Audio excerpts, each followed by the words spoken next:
1, 2, 3, come on!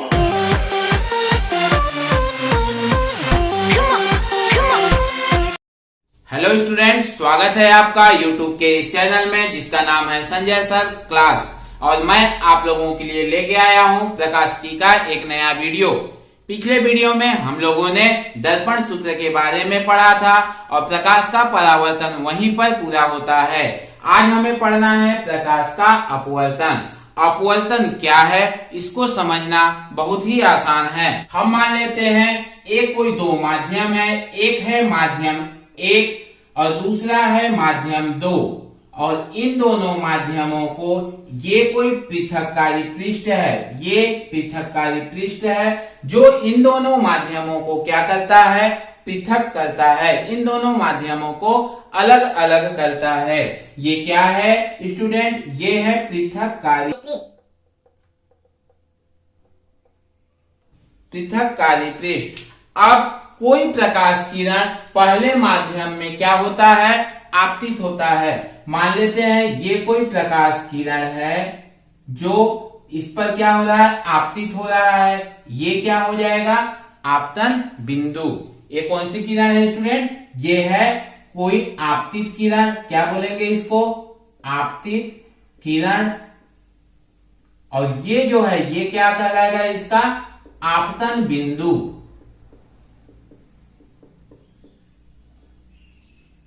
आपतन बिंदु। अब इस आपतन बिंदु पर हम क्या करते हैं, कोई अभिलंब खींच देते हैं। ये कोई इस पर क्या करते हैं, अभिलंब खींच देते हैं। ये क्या है, ये अभिलंब है।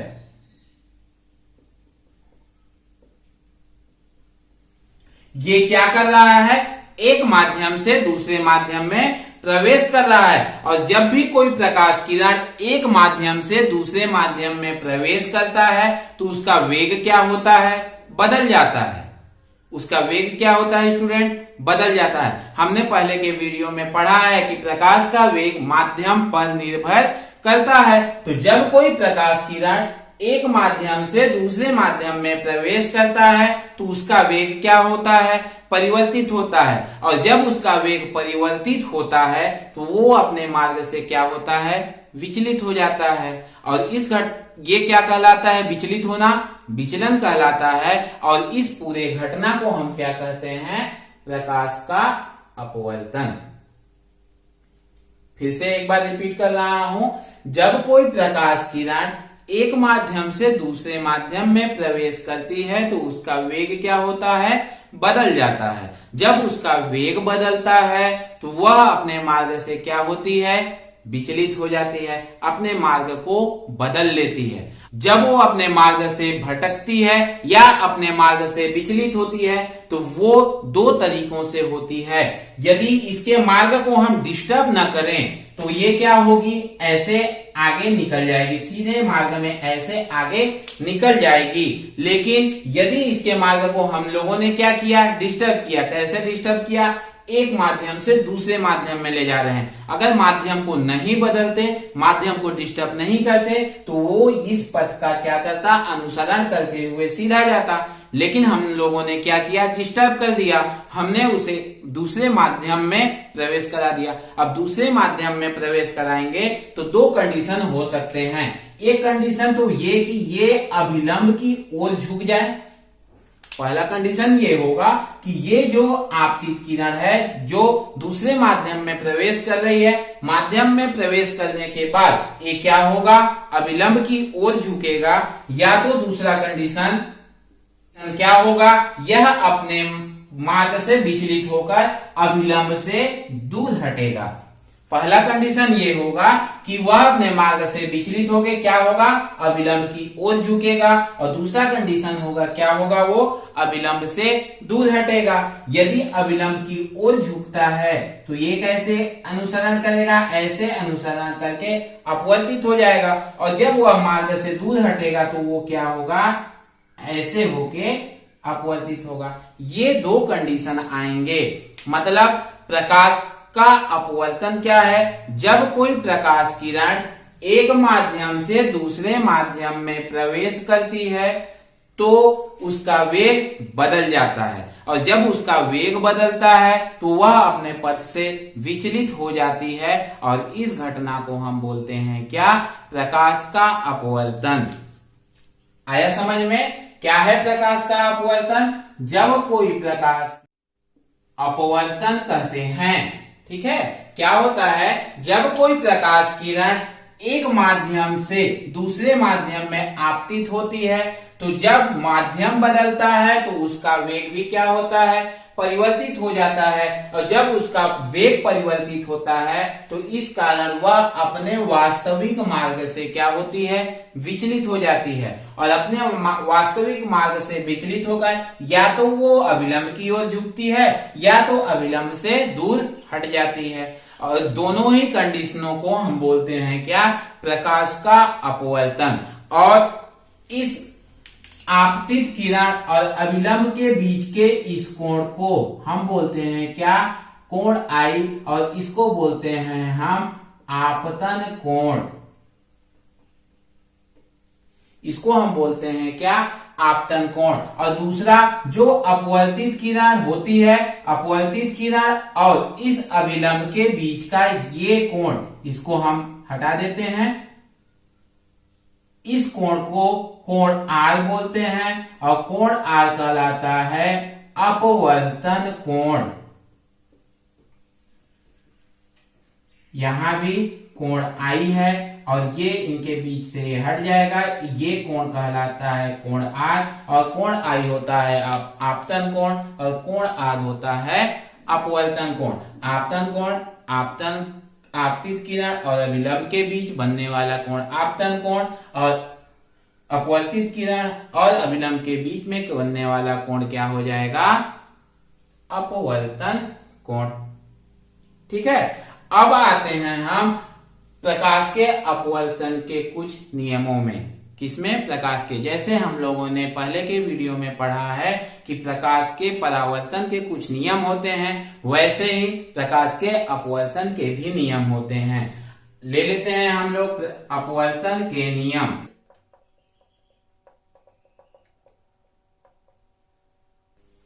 और जब हम अपवर्तन के नियम में आते हैं तो उसका सबसे पहला भाग होता है क्या? इस आपतित किरण और अविलंब के बीच बनने वाले कोण आपतन कोण, और अविलंब और अपवर्तित किरण के बीच बनने वाले कोण अपवर्तन कोण के मध्य में कुछ संबंध होता है, जिसे हम स्नेल का नियम भी कहते हैं। और स्नेल के नियम के अनुसार क्या हुआ कि एक किसी निश्चित रंग के लिए, एक किसी निश्चित वर्ण के लिए, मान लीजिए कोई एक रंग, ये हम लाल रंग को ही ले लेते हैं, कोई लाल किरण इस पर आपतित हो रही है और लाल किरण ही क्या हो रही है?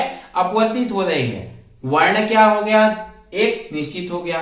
और माध्यम का एक निश्चित युग्म, मान लीजिए कोई माध्यम है, दोनों का एक युग्म है, माध्यम 1 और माध्यम 2, ये दोनों नहीं बदलते हैं, तो उसके लिए आपतन कोण की ज्या, आपतन कोण की ज्या मतलब साइन आई, और अपवर्तन कोण की ज्या साइन आर, इसका जो मान होता है वो क्या होता है? निश्चित होता है। निश्चित होता है मतलब एक नियतांक होता है। ठीक है, फिर से ध्यान दीजिएगा, एक निश्चित वर्ण के लिए, ऐसा नहीं कि आपतित करा रहे हैं लाल रंग को और अपवर्तित किरण ले रहे हैं ब्लैक को, ऐसा नहीं होगा। वो एक निश्चित रंग ही होगा, एक निश्चित रंग लाल और अपवर्तित भी लाल ही होगा। तो एक निश्चित वर्ण के लिए और एक निश्चित माध्यम के युग्म के लिए आपतन कोण और अपवर्तन कोण की ज्या का अनुपात सदैव क्या होता है?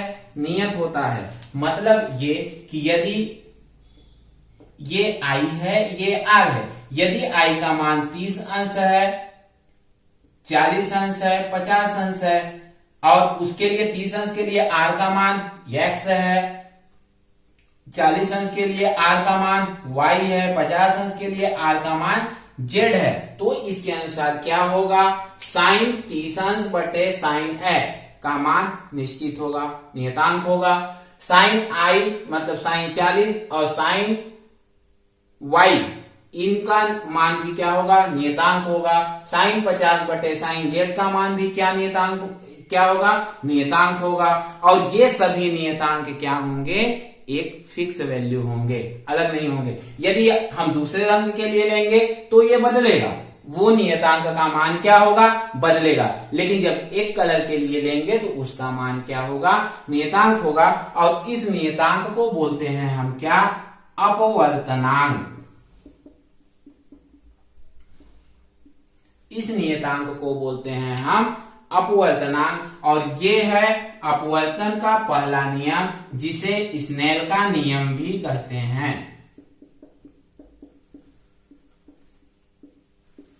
ये है अपवर्तन का पहला नियम, जिसे हम स्नेल का नियम भी कहते हैं। और इसके अनुसार क्या होता है, जब कोई प्रकाश किरण एक माध्यम से दूसरे माध्यम में प्रवेश करती है तो आपतन कोण की ज्या और अपवर्तन कोण की ज्या का अनुपात एक नियतांक होता है, जिसे इस माध्यम क्या कहते हैं, अपवर्तनांक कहते हैं। ठीक है, प्रकाश के एक निश्चित वर्ण तथा एक निश्चित माध्यम का युग्म लेने पर प्रकाश आपतन कोण की ज्या और अपवर्तन कोण की ज्या का अनुपात नियतांक होता है, जिसे हम माध्यम का क्या कहते हैं, अपवर्तनांक कहते हैं। ये है अपवर्तन का पहला नियम। और अपवर्तन का दूसरा नियम क्या है, आपतन कोण एक ही तल पर होते हैं। इस अपवर्तन के दूसरे नियम को हम लोगों ने परावर्तन के नियम में भी पढ़ चुका है। क्या, आपतित किरण, अपवर्तित किरण और अभिलंब तीनों। आपतित किरण कहाँ पर है, व्हाइट बोर्ड पर है। आपतित किरण का तल क्या है, ये व्हाइट बोर्ड है। अपवर्तित किरण का तल क्या है, ये व्हाइट बोर्ड है। और इस आपतन बिंदु पर जो ये अभिलंब है, इसका भी तल क्या है, ये व्हाइट बोर्ड ही है। मतलब आपतित किरण, अपवर्तित किरण और अभिलंब, इन तीनों के बीच या ये तीनों कहाँ पर स्थित हैं, एक ही तल पर स्थित होते हैं। ठीक है स्टूडेंट, अब हम लेते हैं इसके अपवर्तन के महत्वपूर्ण बिंदु को, किसको, अपवर्तनांक को। ये बहुत ही इंपॉर्टेंट है, ध्यान से समझिएगा। मान लीजिए अब हम लोगों को अपवर्तनांक मिलता है और अपवर्तनांक को हम लोग दर्शाते हैं किससे, न्यू से। और इसको लिखते हैं, जैसे लिखा हुआ मिलता है 1μ2। इसका मतलब क्या है स्टूडेंट, इसका मतलब ये है कि माध्यम एक के सापेक्ष, एक पहले लिखा हुआ है, एक के सापेक्ष माध्यम 2 का अपवर्तनांक। इसका मतलब क्या हुआ, माध्यम एक के सापेक्ष 2 का अपवर्तनांक। कहीं कहीं पे हमको न्यू के जगह पर ज्ञान लिखा हुआ मिलता है। कई किताबों में अपने को म्यू के जगह पे एन लिखा हुआ मिलता है। और इसके लिखने का तरीका थोड़ा सा उल्टा होता है। जैसे हमने लिखा है 1μ2, तो इसमें एन के रूप में जब लिखेंगे तो ये बदल जाता है 2 1। और इन दोनों का मतलब एक ही होता है कि माध्यम एक के सापेक्ष माध्यम 2 का अपवर्तनांक। ठीक है स्टूडेंट, हम लोग लेके चलते हैं म्यू को और इसको एक दूसरे तरीके से। इसका मतलब और क्या होता है, A1 लिखा हुआ है। 1 का मतलब है माध्यम 1 में प्रकाश का वेग। माध्यम 1 में प्रकाश का वेग या प्रकाश का चाल, प्रकाश का चाल बटे 2 बाद में लिखा हुआ है, तो 2 कहां आ जाएगा, नीचे। माध्यम 2 में प्रकाश का चाल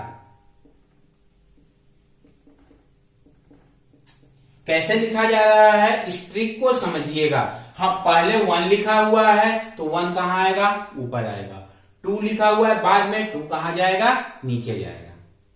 ठीक है, इसमें 1 पहले लिखा हुआ है, 1 माध्यम 1 में प्रकाश का वेग, 2 बाद में लिखा हुआ है, वो आ जाएगा बटे में, नीचे में आएगा माध्यम 2 में प्रकाश का वेग। और अगर माध्यम 1 में प्रकाश का वेग मान लेते हैं v1 है और माध्यम 2 में प्रकाश का वेग क्या है, v2 है, तो ये इस प्रकार लिखा जाएगा।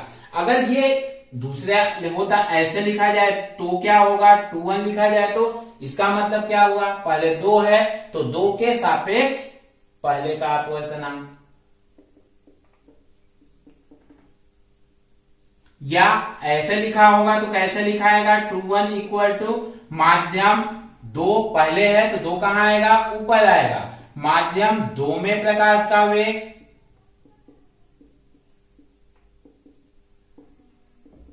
बटे क्या हो जाएगा, एक बाद में है एक नीचे आएगा, माध्यम 1 में प्रकाश का वेग, माध्यम 2 में प्रकाश का वेग क्या माने थे, v2, माध्यम 1 में प्रकाश का वेग क्या होगा, v1, तो क्या हो जाएगा ये v2 बटे v1।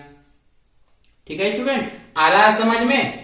अगर ऐसे लिखा हुआ है 1 पहले लिखा हुआ है तो 1 के सापेक्ष 2 का अपवर्तनांक, 1 पहले लिखा हुआ है तो 1 ऊपर आएगा, माध्यम 1 में प्रकाश का वेग बटे माध्यम 2 में प्रकाश का वेग। अगर सपोज कीजिए कि केवल 1 लिखा हो, इसका मतलब क्या हुआ, पहले में कुछ नहीं लिखा हुआ है। जब पहले कुछ नहीं लिखा हुआ है इसका मतलब ये होगा कि पहले क्या है, निर्वात है, पहले क्या है, निर्वात है, और दूसरा क्या हो जाता है, कोई माध्यम हो जाता है। तो फिर ये क्या लिखाएगा, कैसे लिखाएगा, निर्वात के सापेक्ष माध्यम 1 का अपवर्तनांक, क्या लिखाएगा, निर्वात के सापेक्ष।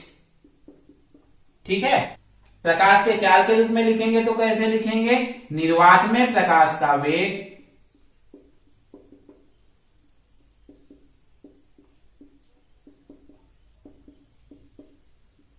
बटे माध्यम 1 में प्रकाश का चाल, और निर्वात में प्रकाश का चाल कितना होता है, 3 × 10⁻⁻ मीटर प्रति सेकेंड होता है। इसको हम किससे दर्शाते हैं, c से दर्शाते हैं। c बटे माध्यम 1 में प्रकाश का चाल क्या होता है, v1 होता है। अगर हम इसको μ2 लिखेंगे इसका मतलब क्या हुआ, निर्वात के सापेक्ष माध्यम 2 का अपवर्तनांक, 2 का अपवर्तनांक। और इसको यदि प्रकाश के चाल के रूप में लिखेंगे तो क्या लिखाएगा, पहले निर्वात में प्रकाश का चाल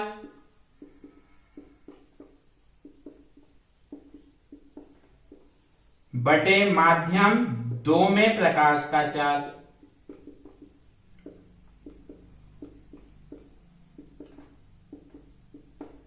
मतलब c बटे क्या हो जाएगा, v2। बहुत ही इजी है स्टूडेंट, इसके ट्रिक को समझिएगा, ध्यान में रखिएगा। ठीक है, जो पहले है वो ऊपर लिखाएगा, जो बाद में है वो कहां लिखाएगा, नीचे लिखाएगा। ठीक है, यदि पहले जैसे इसमें, अब कल्पना कीजिए यदि मान लीजिए मैं यहां पे लिखता हूं 7a, प्रकाश के चाल के रूप में लिखना हो तो कैसे लिखाएगा, ऊपर क्या आएगा, ऊपर आएगा क्या, माध्यम 7 में प्रकाश का चाल,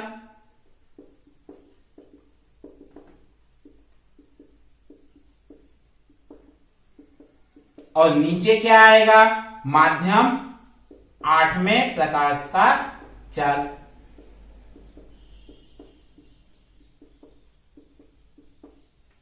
क्लियर हो रहा है यार, बनेगा।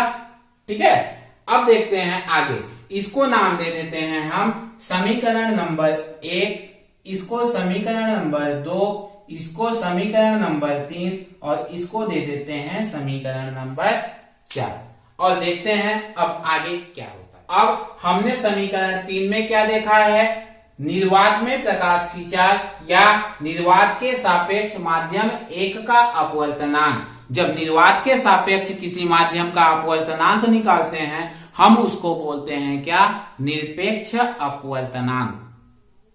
ठीक है स्टूडेंट, जब निर्वात के सापेक्ष किसी माध्यम का अपवर्तनांक निकालते हैं उसे हम बोलते हैं निरपेक्ष अपवर्तनांक, और जब कहीं पे एक माध्यम के सापेक्ष दूसरे माध्यम का अपवर्तनांक निकालते हैं हम उसको बोलते हैं क्या, सापेक्ष अपवर्तनांक। ठीक है, अब देखिए समीकरण 3 और 4 से, समीकरण 3 में 4 का भाग दे देते हैं, समीकरण 3 बटे समीकरण 4। क्या मिलेगा अपने को? समीकरण 3 क्या है? μ1 है। समीकरण 4 क्या है? μ2 है। बराबर समीकरण 3 का क्या मान है? c बटे v1 और μ2 का मान कितना है? c बटे v2। अब इसको हम क्या लिख सकते हैं? c बटे v1, इसको गुणा करेंगे तो पलट जाएगा v2 बटे c। c से c कट गया, क्या बचा? v2 बटे v1। और ये मान किसका है? समीकरण 2 में देखिए v2 बटे v1 बराबर कितना है? μ1 बटे μ2 बराबर क्या मिला? 2μ1। ये मिला अपने को। ठीक है, दूसरा कंडीशन देखते हैं। समीकरण 4 में समीकरण 3 का भाग देते हैं। समीकरण 4 भागे समीकरण 3, तो क्या मिलता है? समीकरण 4 क्या है? μ2 है। समीकरण 3 क्या है? μ1 है। बराबर μ2 का मान c बटे v2 बटे c बटे v1। अब इसको c बटे v2 गुणा उल्टा कर देते हैं v1 बटे c। c से c कटा, क्या बचा? v1 बटे v2। और ये किसका मान है? समीकरण 1 में देखिए μ2 बटे μ1 बराबर 1μ2। ये मिले दो कंडीशन। इन दोनों कंडीशनों में अब देखिए क्या क्या होता है। इसको थोड़ा सा और बड़ा करके लिखता हूं। क्या है ये? v2 बटे v1। ये क्या है? v1 बटे v2। ठीक है, मतलब जब हम अपवर्तनांक को लिखते हैं पहले माध्यम के सापेक्ष दूसरे माध्यम का अपवर्तनांक, यदि इसको अपवर्तनांक के रूप में लिखेंगे तो μ2 ऊपर और μ1 नीचे जाता है, और यदि प्रकाश के चाल के रूप में लिखते हैं तो 1 ऊपर जाता है और 2 नीचे आता है। अब इसको हम लागू करते हैं कहां पे? स्नेल के नियम पर।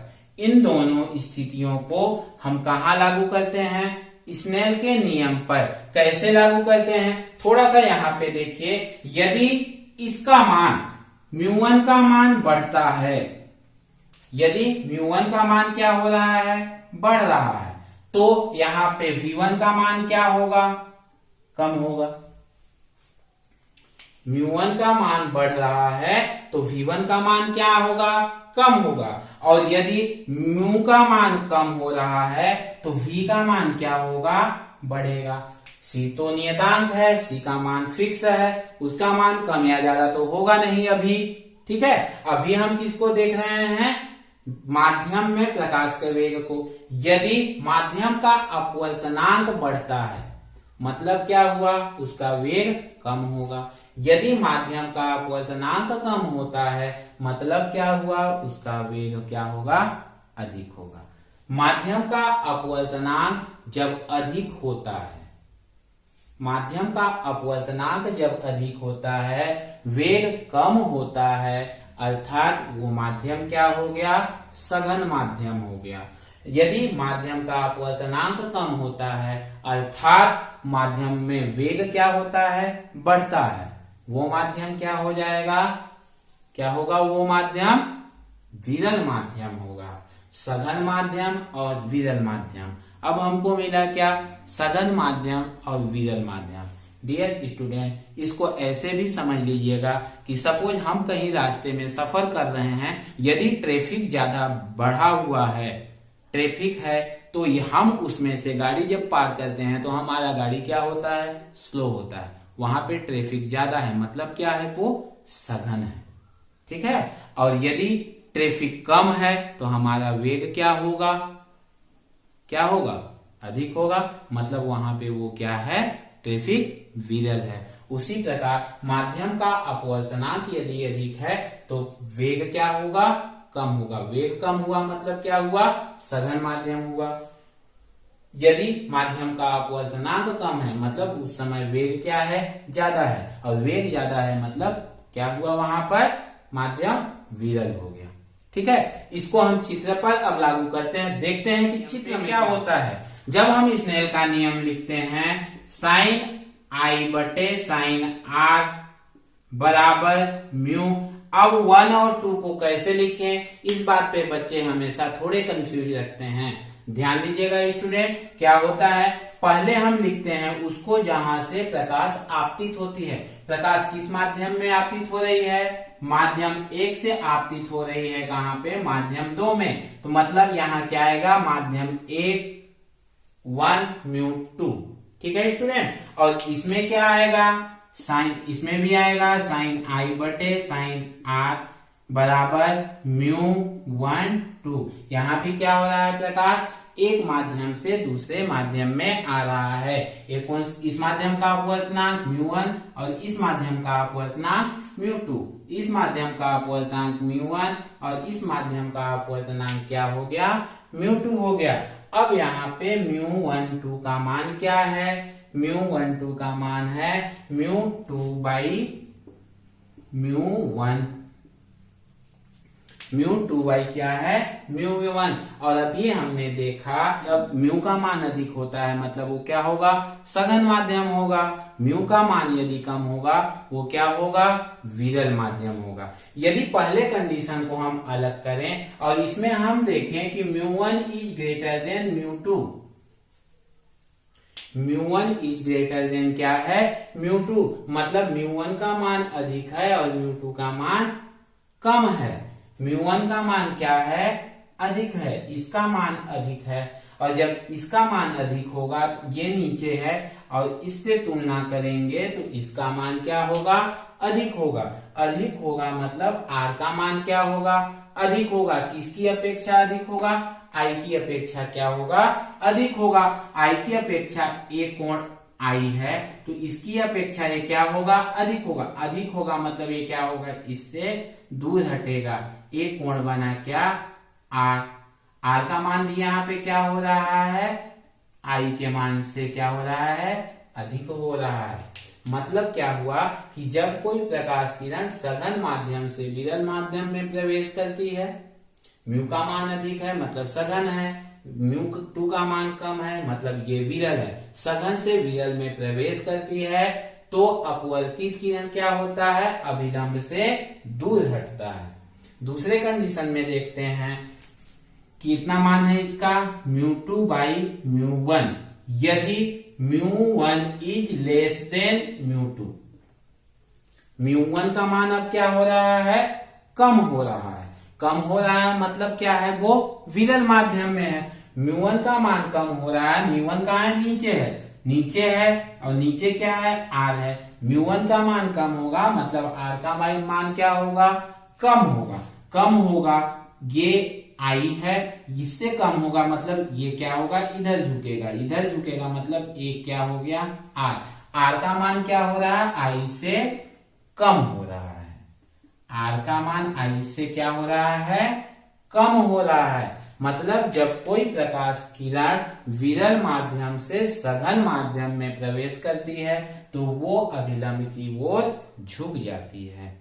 ठीक है स्टूडेंट, ये हुआ कि आखिर जब माध्यम बदलता है तो कोई प्रकाश किरण अभिलंब की ओर क्यों झुकता है और अभिलंब से दूर क्यों हटता है। तो ये है उसका वजह, जिस वजह से कोई प्रकाश किरण अभिलंब की ओर झुकता है या अभिलंब से दूर हटता है। अब आते हैं अगले पॉइंट पे जिसका नाम है उत्क्रमणीयता का सिद्धांत। ये मान लेते हैं एक कांच का क्या है, टुकड़ा है। इस पर कोई प्रकाश किरण ऐसे क्या हो रही है, आपतित हो रही है। इधर कौन सा माध्यम है, एयर है और अंदर क्या है, ग्लास है। ठीक है, जब कोई प्रकाश किरण विरल, ये माध्यम कौन सा है, विरल है। ये कौन सा माध्यम है, सघन है। जब कोई प्रकाश किरण विरल माध्यम से सघन माध्यम में प्रवेश करती है तो क्या होता है, अभिलंब की ओर झुक जाता है। ऐसे अभिलंब की ओर क्या होगा, ये झुक जाएगा। ठीक, अब हम ये मानते हैं ये कोई प्रकाश किरण है ए बी, जो बिंदु बी पर क्या होती है, आपतित होती है और अभिलंब की ओर झुक करके बीसी के मार्ग में क्या होती है, अपवर्तित हो जाती है। अब यदि हम इसके मार्ग को उलट देते हैं मतलब इसको वापस इधर आपतित कराएं तो क्या होगा, इसका मार्ग भी वही होता है जिस मार्ग से वो आपतित हुआ होता है। ठीक है, क्या हुआ, एक कोई प्रकाश किरण AB है जो ग्लास में प्रवेश करके BC का अनुसरण करते हुए क्या होता है, अपवर्तित होता है। यदि हम इसके मार्ग को अब उलट देते हैं तो क्या होता है, वह उसी मार्ग में वापस जाता है जिस मार्ग में वो क्या करता है, प्रवेश किया होता है। मतलब इस मार्ग में आपतित हुआ, अपवर्तित हुआ। यदि इसके मार्ग को पलट देते हैं तो ये इस मार्ग में आपतित होगा और इसी मार्ग में क्या हो जाएगा, अपवर्तित हो जाएगा। इसे कहते हैं हम क्या, उत्क्रमणीयता का सिद्धांत। लिख लेते हैं स्टूडेंट इसको। ठीक है स्टूडेंट, क्या हुआ, जब कोई प्रकाश किरण एक माध्यम से दूसरे माध्यम में प्रवेश करती है, यदि उसके मार्ग को उलट दिया जाए तो वह उसी मार्ग में प्रवेश करती है जिस मार्ग में वह आई होती है। उसी मार्ग में वह लौट जाती है जिस मार्ग में वो क्या होती है, प्रवेश करती है। अब देख लेते हैं इसके सूत्र की स्थापना में। ठीक है, पहले क्या हुआ, mu A G air to glass, air to glass में क्या हो गया, साइन आपतन कोण कितना है, आई है, अपवर्तन कोण आर है। उस समय क्या होगा, स्नेल के नियम से साइन आई बटे साइन आर, समीकरण नंबर 1। तथा जब यह मार्ग को पलट देते हैं, मार्ग को उल्टा कर देते हैं, उस समय कहां से जा रहा है, एक ग्लास से एयर में जा रहा है, माध्यम बदल रहा है। पहले क्या था, एयर से ग्लास में आ रहा था। अब जब इसके मार्ग को पलट रहे हैं तो क्या हो जाएगा, ये इसका माध्यम क्या हो जाएगा, ग्लास से एयर में हो जाएगा। उस समय स्नेल के नियम से क्या, glass to air equal to क्या हो जाएगा, साइन। जब मार्ग को पलट रहे हैं तब ये क्या हो जाएगा, आपतन कोण हो जाएगा। आपतन कोण कितना हो जाएगा, साइन आर, और ये क्या होगा, अपवर्तन कोण साइन आई। समीकरण नंबर 2, समीकरण 1 और 2 का मल्टीप्लाई कर देते हैं। समीकरण 1 इंटू समीकरण 2 करें,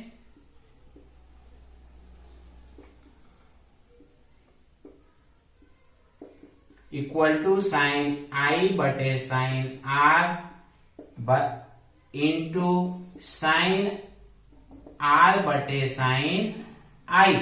ठीक है, ये साइन आई से कटा, साइन आर से कटा, बचा क्या, a mu g into g mu a equal to 1।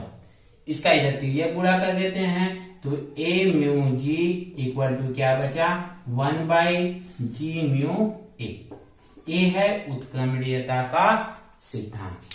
ठीक है स्टूडेंट, समझ में आया ये चीज। जब प्रकाश एक माध्यम से दूसरे माध्यम में प्रवेश करता है, यदि उसके मार्ग को पलट दें, उसके मार्ग को उलट दें तो वह उसी माध्यम में वापस होता है जिस माध्यम में वो प्रवेश किया होता है, और उसके अनुसार ये माध्यम का अपवर्तनांक भी इसका क्या होता है, बदल जाता है, उल्टा हो जाता है। ठीक है स्टूडेंट, आई होप आज का ये क्लास, आज का ये वीडियो आपको पसंद आया होगा। एक बार रिपीट कर लेते हैं। प्रकाश का अपवर्तन, जब प्रकाश किरण एक माध्यम से दूसरे माध्यम में प्रवेश करती है तो उसका वेग क्या होता है, बदल जाता है। जब उसका वेग बदलता है तो वह अपने मार्ग से क्या होता है, विचलित हो जाता है। इस घटना को बोलते हैं हम क्या, प्रकाश का अपवर्तन। इसके 2 नियम, पहला स्नेल का नियम, आपतन कोण का ज्या अपवर्तन कोण का ज्या का अनुपात हमेशा एक नियतांक होता है जिसे हम माध्यम का अपवर्तनांक कहते हैं। दूसरा, आपतित किरण, अपवर्तित किरण और आपतन बिंदु पर अभिलंब तीनों एक ही तल पर होते हैं। ठीक है, आगे क्या मिला अपने को, जब प्रकाश किरण सघन माध्यम से विरल माध्यम में प्रवेश करता है तो वह अभिलंब से दूर हटता है, जब विरल से सघन में प्रवेश करता है तो वह अभिलंब की ओर झुक जाता है।